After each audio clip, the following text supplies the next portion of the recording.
তানপুরা গান হবে। কি গান? গোপীনাথ ওস্তাদ, তুমি চাষা, আমি ওস্তাদ খাসা।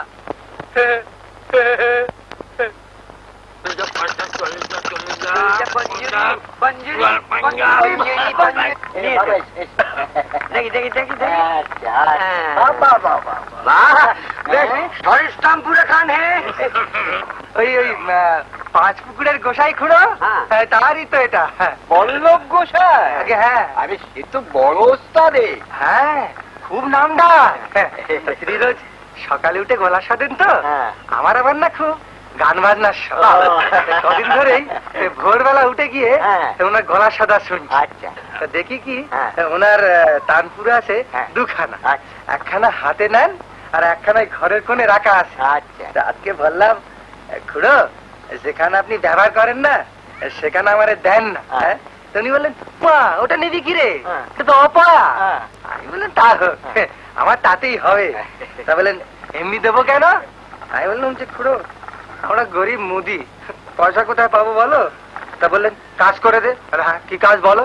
তা বললে তামুক সাজাতে, পা টিপে দে। তো ডালা। হ্যাঁ, তা বলে যে পাঁচকো থেকে জল তুলে দে। তো ডালা।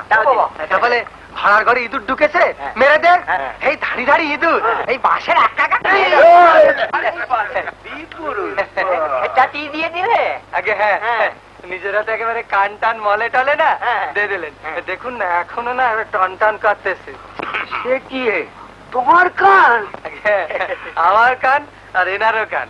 বললেন যন্ত্রের সুর যন্ত্রের কানে আর তোমার সুর হলো গিয়ে তোমার কানে। হ্যাঁ, এই দুটোকে একসঙ্গে মরলে তবে সুরে সুরে। ঠিক কথা।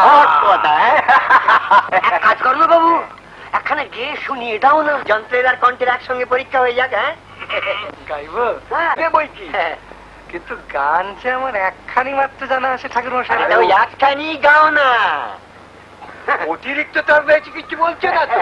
না মানে সকালবেলার গান ভৈরবী রাগিনী, সকাল কি এখন আছে? আছে গো, আছে।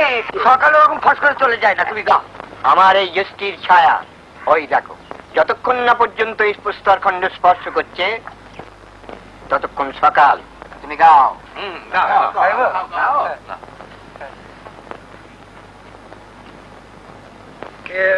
ওই ছায়াটা একটু খেয়াল করবেন ঠাকুর মশাইটা। গাইবার সময় না আমার রুজ থাকে না। কিছু ভাবতো কিছু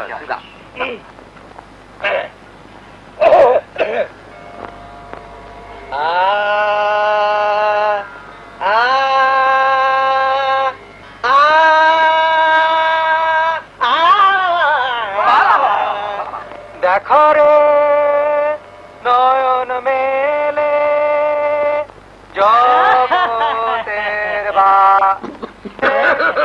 সকাল ফুরিয়ে গেল ফুরিয়ে গেল।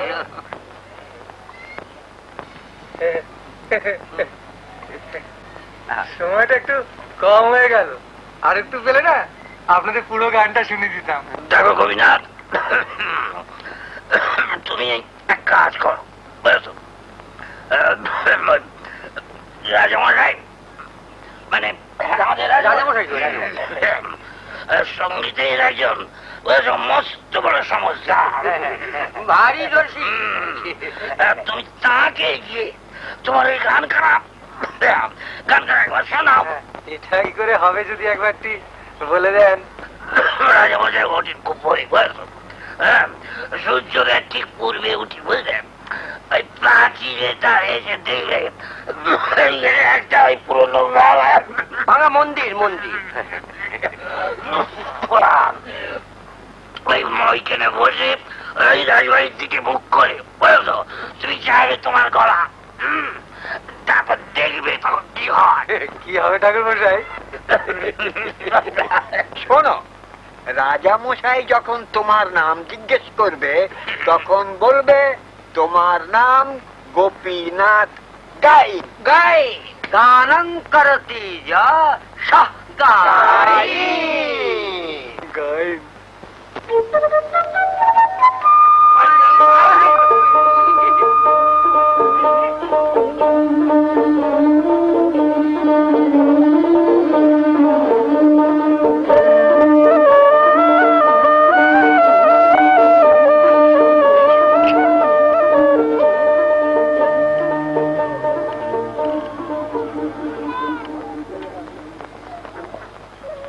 তুমি যে বলো সুর নেই, আর বটতলা বাবুরা ওরা কত সুখ্যাত করলেন, ওদের গান গিয়ে শোনালাম যে, আর তারা যে বললেন। কি বললেন? না কিছু না। ঘটে কিছু দিয়েছে তোমার ভগবান যে তেনাদের তামাশা তুমি বুঝবে? গরিব বাপের শীতে কাদায় তোমার হোশ হলো না, তুমি গেলে বটতলা বাবুদের গান শোনাতে। তারা করবেন তোমার সুখ্যাত, আর সেই আল্লাদে ঘরের কাজকর্ম ফেলে তুমি আটখানায় বসে থাকবে। তুমি ভেবেছো কি? যা যা দোকানে বসে যা। কাল থেকে যদি ফের আমার গানের গা শুনেছি তুমি তাম্বুরে ভেঙে খান খান করে দেবো উনুনের মধ্যে। জানো আর কোথা করে